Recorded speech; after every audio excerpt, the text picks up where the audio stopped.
Pigilan daw makauwi ni dating House Speaker Martin Romualdez si dating Congressman Zaldico nang pumutok ang issues sa budget insertions at flood control projects. Ilan lang yan sa mga inilahad ni Ko sa isang video kung saan idinawit din niya si Pangulong Bongbong Marcos. Mariin namang itinanggi ng Malacanang na ipinag-utos ng Pangulo ang budget insertion. May report si Tina Panganiban Perez. Sana po ay hindi nila ako mapatay bago ko mailabas ang lahat. Ginawa nila akong poster boy ng kanilang sariling kasinungalingan. Pasabog ang paglantad ni dating Congressman Zaldico mula nang pumutok ang issue sa flood control projects at budget insertion sa 2025 national budget.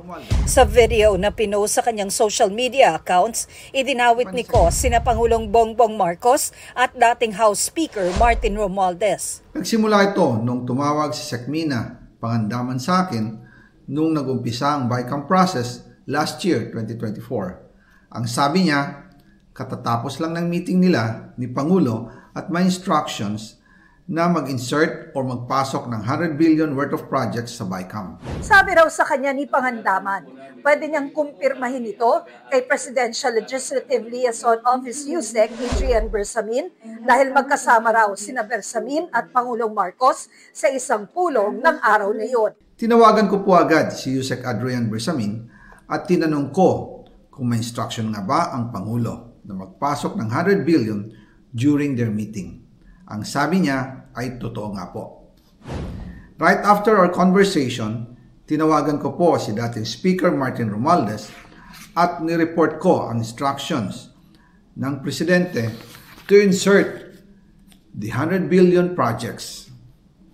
At sinabi niya sa akin, what the President wants, he gets. Ang listahan ng mga proyekto, binigay raw sa kanya ni Bersamin sa isang pulong sa Aguado Building sa May Malacanang kung saan kasama rin sina Pangandaman, Romualdez at DOJ USEC Jojo Cadiz.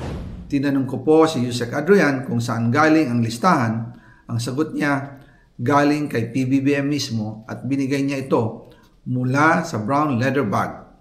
Nung sinabi po ni USEC Adrian Bersamin, yung brown leather bag, naalala ko noong nasa Singapore kami right after the elections of May 2022 sa Hilton Hotel, kami ni dating Speaker Martin and PBBM habang pauwi at pabalik ng Pilipinas, hinabol ng PSG ang brown leather bag at ang sabi ni PBBM, maiwan na lahat, wag lang ang brown leather bag. Kaya naniwala ko na utos talaga ito ng Pangulo. Matapos ang ilang araw, sabi ni Ko, tinanong niya sina Romualdez, Pangandaman, Bersamin at Cadiz kung pwedeng 50 billion pesos lang na halaga ng mga proyekto ang ipasok sa programmed funds habang ang natitirang kalahati pwede anyang ilagay sa unprogrammed funds na Office of the President ang nagre-release. Hindi raw kasi pwedeng mas malaki ang budget ng DPWH sa sektor ng edukasyon alinsunod sa konstitusyon. Pagkatapos ng isang araw, tinawagan ako ni Sekmina at sinabi ang mensahe ng Pangulo. Ipasok ninyo yan dahil pinangako na sa akin ni Speaker Martin yan at hindi na pwedeng baguhin. Kumbaga, ang utos ng hari hindi pwedeng mabali. Again, I informed the Speaker and asked clearance about the instructions ng Pangulo.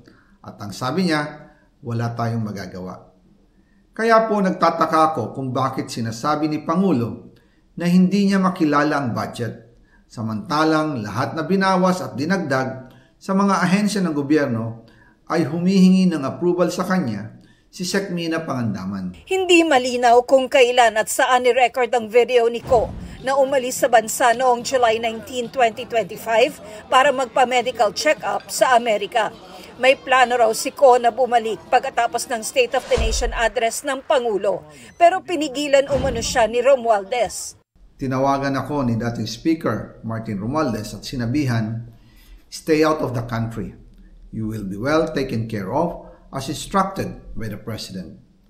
Noon naniniwala pa ako sa kanila, kaya't hindi ako bumalik.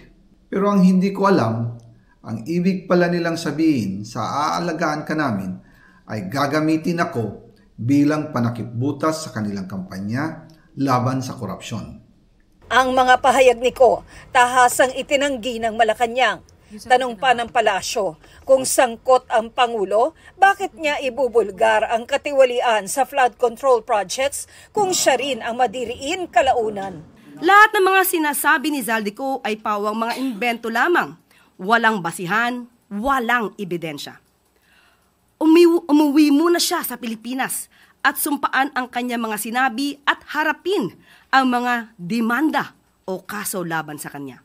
At kaugnay ng utos ng Pangulo na pagsisingit umano sa BICAM, Kung ang Pangulo, ayon na rin sa sinabi ni Zaldico, ay hari daw, bakit po kaya sa insertion pa ilalagay 100 billion pesos kung pwede naman po itong isama mismo sa NEP? We reject any insinuations about it. The BICAM is purely under the power of the legislature. We respect and strictly follow the budget process, and all our actions are above board. naniniwala rin ng Malacanang na may ibang nasa likod ng binasang pahayag ni Ko pero hindi nila sinabi kung sino. Sinusubukan pa namin makuha ang panig ni Romualdez, Bersamin at Cadiz. Tina Panganiban Perez, nagbabalita para sa GMA Integrated News.